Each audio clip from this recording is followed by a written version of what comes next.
Dragon और Phoenix tournament एक ऐसा मंच जहां सिर्फ ताकत नहीं बल्कि पूरा जियांगू दांव पर लगाया जाता है।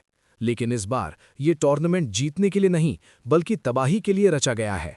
और इस साजिश के बीच खड़ा है ली गॉन, एक ऐसा आदमी जिसे समझ पाने में आज के सबसे ताकतवर लोग भी नाकाम हैं। पिछले एपिसोड में आपने देखा था कि कैसे ली गॉन ने एम्परर को हराकर मैनर मास्टर हुआ को अपने साथ मिला लिया और स्प्रिंग ब्रीज इनकी नकली वाइन का पर्दाफाश किया। लेकिन आज वो सिर्फ नकली वाइन नहीं बल्कि जियांगू की सबसे खतरनाक साजिश को बेनकाब करने वाला है। ली गॉन वाइन का बोल पकड़कर जोर जोर से बोलने लगता है, मैं कैसे साबित करूं अगर कोई इसे ट्राई ही नहीं करता। वाइन में बग्स होने के कारण कोई भी उसे टेस्ट नहीं करना चाहता। तभी भीड़ में से एक आदमी चिल्लाता है, रुको, मैंने कभी नहीं सुना कि वो लोग बियर बाइल वाइन ऐसे कीड़ों के साथ बनाते हैं। ली गॉन एक बग उठाकर उसके पास जाता है और कहता है, इसे ब्लैक पेंटेड इंसेक्ट कहा जाता है।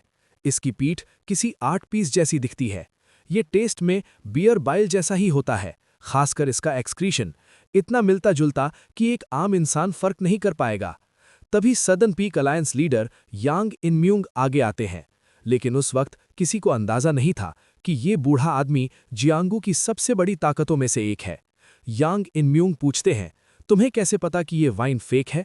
ली गॉन मन ही मन सोचता है कि ग्रेट ऑर्थोडॉक्स डेमोनिक वॉर के बाद जियांगू में जो फोर्सेज उभरी उनमें सदर्न पीक अलायंस सबसे ऊपर है।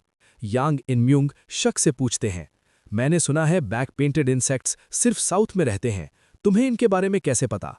ली गॉन शांति से जवाब देता है, मैं बचपन से अलग अलग जगहों पर घूमता आया हूं।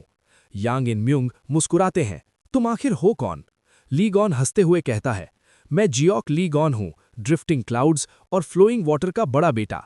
फिर मजाक में जोड़ता है, वैसे आउटस्कर्ट्स के सबसे अच्छे फ्रूट मर्चेंट्स हैं मेरे पिता। यांग इनम्यूंग जोर से हंस पड़ते हैं। तभी व्हाइट टाइगर स्क्वाड लीडर माकवी आगे आता है, मैं खुद टेस्ट करूंगा। जैसे ही वो वाइन चखता है उसका चेहरा बदल जाता है। वो गुस्से में मैनेजर पर चिल्लाता है, ये वही घटिया वाइन है जो हमें पहले दी गई थी। भीड़ मैनेजर पर टूट पड़ती है। गार्ड्स भी कुछ नहीं कर पाते। बाद में सेक्ट लीडर ली गॉन को धन्यवाद देते हैं, अगर तुम ना होते तो हम फंस जाते। ली गॉन मुस्कुरा कर कहता है, ऑफ कोर्स, अब से मुझे अपने सेवियर की तरह ट्रीट करना। ये कहकर वो चला जाता है। माकवी बड़बड़ाता है, वो बड़ा इंटरेस्टिंग आदमी है। लेकिन यांग इनम्यूंग अचानक सीरियस हो जाते हैं। वो सिर्फ इंटरेस्टिंग नहीं है, उससे कहीं ज्यादा है। उसे देखकर मुझे वही एहसास हुआ जब सदर्न पीक अलायंस मेरे हाथों में आया था। तभी रात के अंधेरे में एक बुरी तरह घायल आदमी भागता हुआ दिखाई देता है। वो सोचता है, मुझे किसी भी तरह ये खबर पहुंचानी होगी, जियांगू की किस्मत इसी पर टिकी है। अचानक उसके पीछे एक परछाई उभरती है। वो चौकन्ना होकर तलवार निकालता है और वार करने ही वाला होता है कि एक आदमी उसे ऑर्थोडॉक्स अलायंस का बैज दिखाता है। वो राहत की सांस लेता है, मैं नॉर्दर्न हेवन सुप्रीम फैमिली का म्यूंग हूं। ड्रैगन एंड फीनिक्स टूर्नामेंट और हेवनली ड्रैगन टूर्नामेंट दोनों कैंसिल करने होंगे। फ्लाइंग स्वॉलो एसोसिएशन एक बड़ी साजिश रच रही है। दूसरा आदमी पूछता है, तो फिर ऑर्थोडॉक्स अलायंस तक क्यों आए? म्यूंग हाफते हुए कहता है, क्योंकि हमारे बीच एक जासूस है। तभी पीछा करते लोग दिखते हैं। म्यूंग चिल्लाता है, शिट, तुम भागो, ये खबर पहुंचा दो। दूसरा आदमी अचानक उसे मार देता है। ठंडे स्वर में कहता है, तुम गलत थे, ये फ्लाइंग स्वॉलो नहीं, फ्लाइंग स्वॉलो टेल एसोसिएशन है। तभी एक औरत दिखाई देती है जिसके आसपास जादुई तितलियां उड़ रही होती हैं। वो पूछती है, बाकी लोग कहाँ हैं? आदमी झुककर कहता है, 14th बटरफ्लाई ने सब संभाल लिया है। वो मुस्कुराती है, मुझे पता था, अब ये टूर्नामेंट एक बुरा सपना बनेगा। सीन शिफ्ट होता है। ली गॉन और चारयोन रात की चांदनी में टहल रहे होते हैं। तभी ली गॉन रुकता है, लगता है पहले उस कमीने से निपटना पड़ेगा। उनके पीछे क्वॉन ह्यू की खड़ा होता है। वो हंसता है, क्या तुम वही हो जिसने जांग इंजियोल को नाराज किया? ली गॉन मुस्कुराकर पूछता है, क्या मरने से पहले बैकग्राउंड चेक करना तुम्हारा शौक है? ह्यू की मान लेता है, मुझे तुम्हें मारने का आदेश है, और वो लड़की भी प्रॉब्लम है। चारयोन उसकी किलिंग इंटेंट महसूस करके कांप जाती है। वो पूछती है, क्या तुम्हें असली लड़ाई का अनुभव है? ली गॉन डरने का नाटक करके उसके पीछे छिप जाता है, मुझे बचा लो। लेकिन वो सिर्फ नाटक कर रहा होता है। चलिए अब थोड़ा क्वॉन ह्यूकी के बारे में जान लेते हैं। क्वॉन ह्यूकी पाम टेक्निक्स का एक माहिर उस्ताद था। जब वो अपनी कला को पूरी तरह से छोड़ता था तो उसके हाथ ऐसे लगते थे मानो 8 गुना हो गए हों। इसी वजह से उसे 8 फ्लाइंग हैंड्स का नाम मिला था। कभी वो भी एक हीरो हुआ करता था जो एक बेहतर जियांगू का सपना देखा करता था, लेकिन समय के साथ उसने देखा कि हमेशा विलेन ही फलते फूलते हैं। तब उसे एहसास हुआ कि अच्छाई और बुराई का फर्क दरअसल बेमानी है, और यहीं से वो खुद एक विलेन बन गया। ह्यू की झपटता है, चारयोन सुन्न पड़ जाती है। ये ट्रेनिंग नहीं, ये असली मौत है। पेड़ चकनाचूर हो जाता है।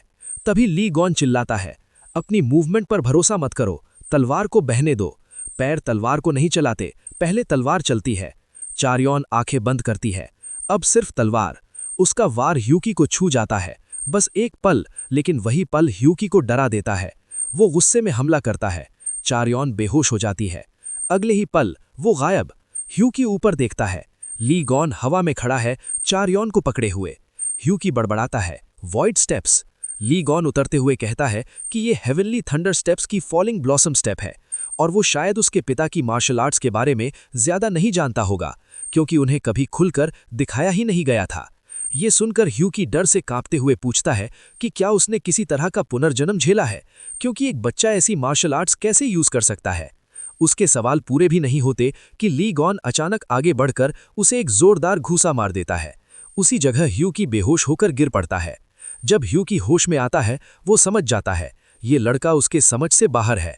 ली गॉन पास आकर कहता है, मेरे पिता तुम्हें माफ कर देते, लेकिन मुझे उनके सिद्धांत बोरिंग लगते हैं। ह्यूकी भागने लगता है।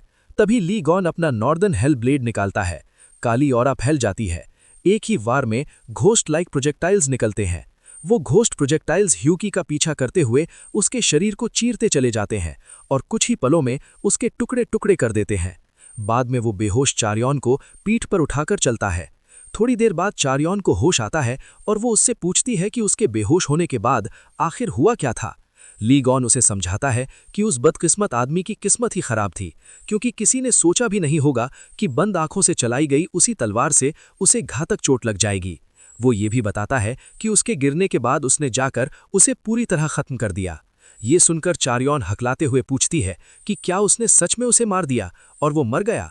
ली गॉन के चेहरे पर फिर वही खौफनाक मुस्कान उभर आती है और वो उल्टा सवाल करता है कि क्या वो कोई जियांगशी था जो दिल में तलवार लगने के बाद भी जिंदा रह सके। ये सुनते ही चारयोन डर के मारे कांपने लगती है। उसके मन में यही ख्याल आता है कि वो आदमी मर चुका है और उसकी मौत के लिए वो खुद भी आधी जिम्मेदार है। तभी ली गॉन सीरियस होकर उसे समझाता है कि इतना हंगामा करने की कोई जरूरत नहीं है, क्योंकि वो मरने के ही काबिल था। वो ये भी जोड़ता है कि आखिर कहा भी तो जाता है कि यूज करने का रिजॉल्व किए बिना स्वॉर्ड निकालना उस स्वॉर्ड का इंसल्ट है। ली गॉन की बातों को सुनकर चारयोन चिंतित होकर सोचने लगती है कि वो वाकई कितना रहस्यमय इंसान है। कभी वो एक बेपरवाह और सनकी आदमी लगता है, तो कभी अचानक बिल्कुल अलग ही व्यक्ति नजर आता है।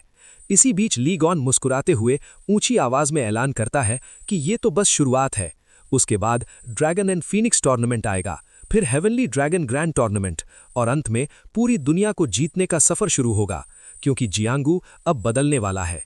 ली गॉन को लगता है कि वो खेल को कंट्रोल कर रहा है, लेकिन उसे क्या पता कि असली खिलाड़ी अब तक बोर्ड पर उतरा ही नहीं है, और जब वो उतरेगा तो पूरा जियांगू कांप उठेगा।